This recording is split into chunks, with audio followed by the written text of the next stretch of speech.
एक गौरैया का भगवान श्री कृष्ण में अटूट विश्वास। एक इसके बारे में कहानी। महाभारत काल में जो कुरुक्षेत्र में धर्म युद्ध होने जा रहा था, उसका जो युद्ध क्षेत्र था उसमें विशाल सेनाओं के आवागमन की सुविधा के लिए उसको तैयार किया जा रहा था। उसमें बड़े जो वृक्ष थे, मैदान में जो भी वृक्ष इत्यादि थे, उनको सफाई करने के लिए हाथियों का इस्तेमाल किया गया। उन हाथियों से उस मैदान को युद्ध के इस्तेमाल के लायक बनाया गया। उसी में एक गौरैया एक वृक्ष पर रहती थी अपने 4 छोटे बच्चों के साथ। उसका कृष्ण भगवान में कैसे अटूट विश्वास और कैसे उसकी श्रद्धा उसके और उसके बच्चों की रक्षा करती है, उनके प्राणों की रक्षा करती है, आज की कहानी उसी के बारे में। जय श्री कृष्ण दोस्तों, मैं सुभाष सेमवाल आपका स्वागत करता हूं अपने यूट्यूब चैनल पर।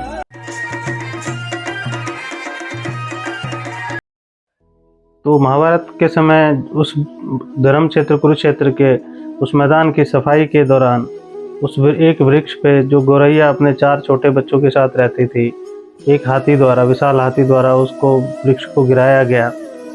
तो उसके गिरने से उसके घोंसला भी गिरा। घोंसले में जो बच्चे थे 4, वो कि प्रभु इच्छा से वो सुरक्षित सकुशल थे, उनको कुछ नहीं हुआ।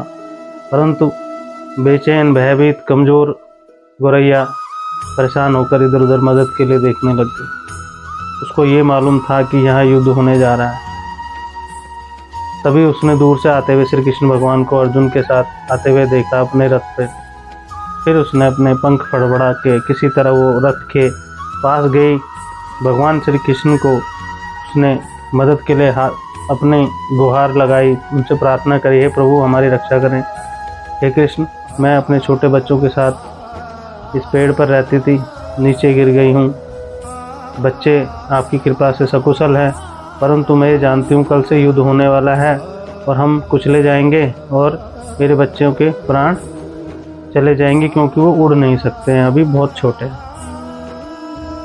भगवान श्री कृष्ण उसकी बात सुन रहे थे। भगवान कृष्ण ने बोला कि मैं प्रकृति के नियम के खिलाफ नहीं जा सकता, जो विधि का विधान होगा वो तो होके रहेगा गौरैया।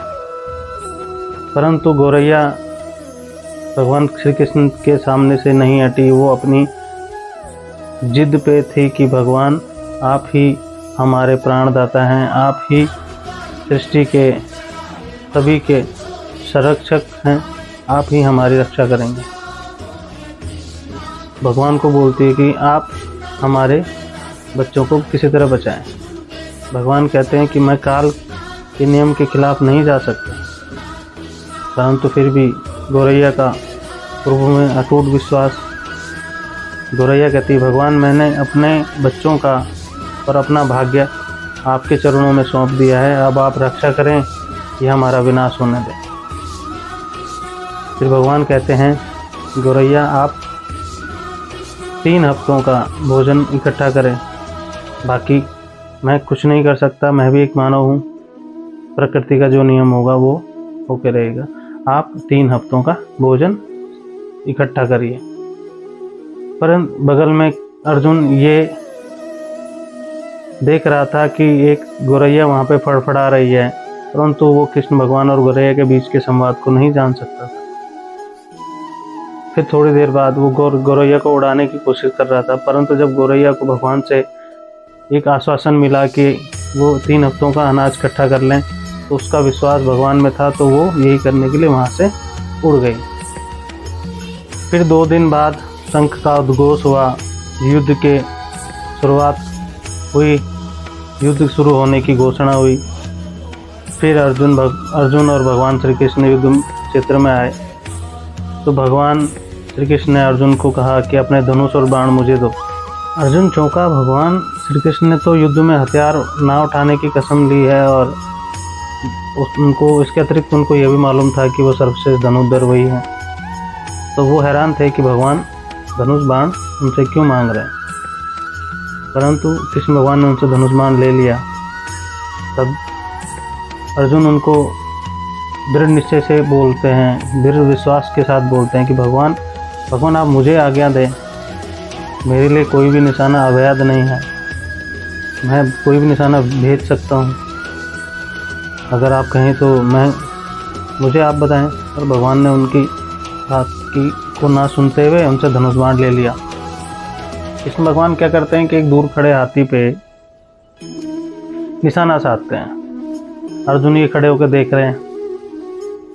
इसमें भगवान जब निशाना साधते हैं, बाण छोड़ते हैं, तो हाथी की गर्दन पे एक घंटी बंधी होती है, उस पे जाके टकरा के एक बड़ी चिंगारी के साथ उस घंटी को निकल जाती है और दूर गिर जाती है, परंतु हाथी को नुकसान बिल्कुल नहीं होता।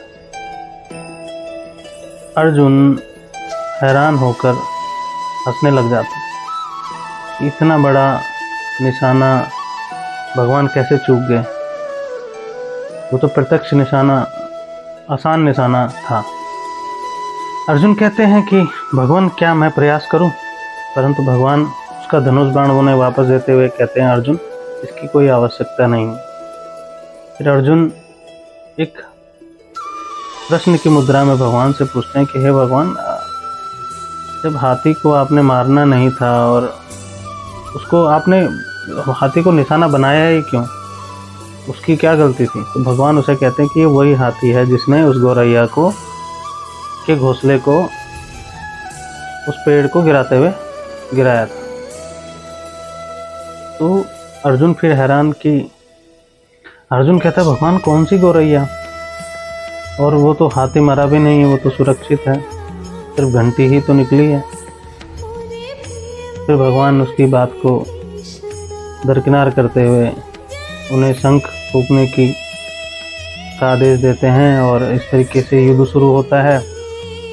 18 दिनों तक महाभारत का युद्ध होता है। बहुत सी हानि, बहुत से जीवन, प्राणों की आहुति, बड़े बड़े योद्धा मारे जाते हैं। अंत में पांडवों की जीत होती है। फिर युद्ध समाप्त होने पर भगवान कृष्ण अर्जुन को एक एकांत की तरफ लेके जा रहे होते हैं। जगह जगह शव पड़े होते हैं, कुछ के संस्कार हो रहे होते हैं, कुछ दाह संस्कार के लिए कुछ शव का इंतजार अभी होता है। युद्ध के हाथी घोड़े सब इधर उधर सारे मैदान में बिखरे रहते हैं। भगवान एक तरफ जा रहे होते हैं। भगवान अर्जुन को एक निश्चित स्थान पर ले जाकर रुके और एक घंटी जो हाथी के गले में बांधी जाती है उसको देखकर सोच विचार में पड़ गए। अर्जुन ये देख रहा था। फिर उन्होंने अर्जुन को बोला कि अर्जुन, क्या आप ये घंटी उठाकर ऊपर एक जगह किनारे रख सकते हैं?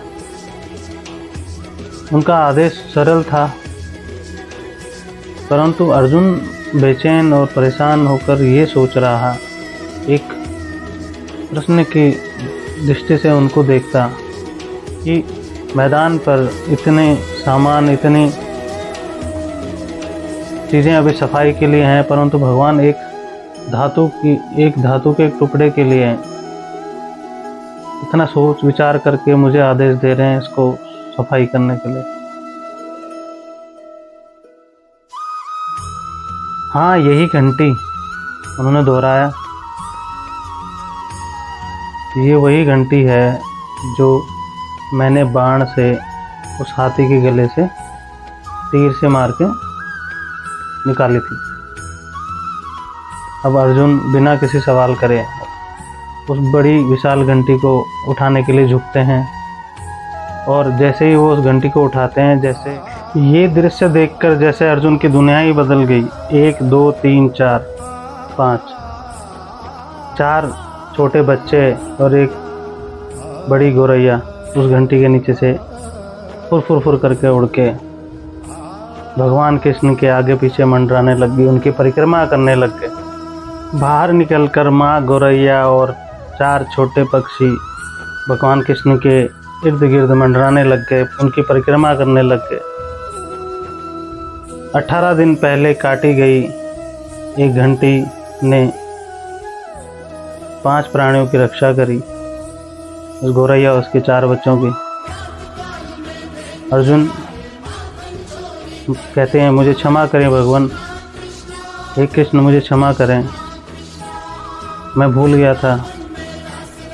आप एक मानव शरीर में एक साधारण मनुष्य की तरह व्यवहार करते हुए मेरे मस्तिष्क में ये नहीं आया कि वास्तव में आप कौन हैं। तो कृष्ण भगवान की लीला वही जाने।